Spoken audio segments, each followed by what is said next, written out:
Hello, violins and violas. It's Miss Gretchen here. Welcome to my studio. We are on page 5 of Essential Elements. And the violins are at the top of the screen, and the violas are at the bottom of the screen. There's a tiny bit of difference between violins and violas this time, but it's so little and also quite interesting. So the things that we've learned this week, are learning at this time for theory, are the treble clef sign or the alto clef sign.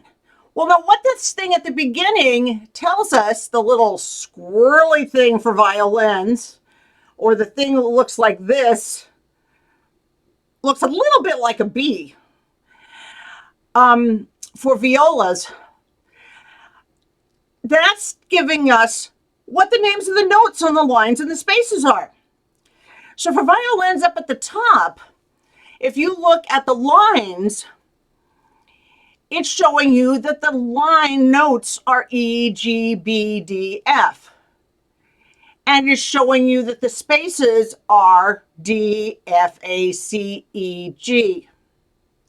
Now, interestingly enough, violas, we're going to look down for you at the same spot. You use something called an alto clef. And the alto clef puts the notes in a different spot. It's because the violas is a lower instrument. So violas, look at the lines there.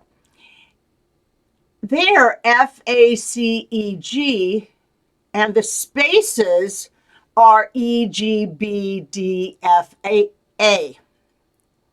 So that's very different than the treble clef. So, but this is how you can tell whether you've got violin music or viola music, by looking at the clef at the very beginning. Now, the rest of the things from there down are exactly the same. The next one that we're going to talk about is called a time signature, and it shows up at the very beginning of the music. And it's one number over another number. Not like a fraction, doesn't align in the middle like fractions do, but just a number sitting on top of another number. The top number tells us how many beats per measure. If you remember, the measures are those things that are between the bar lines. And what we're saying is there's going to be 4 beats in there, 4 beats in between.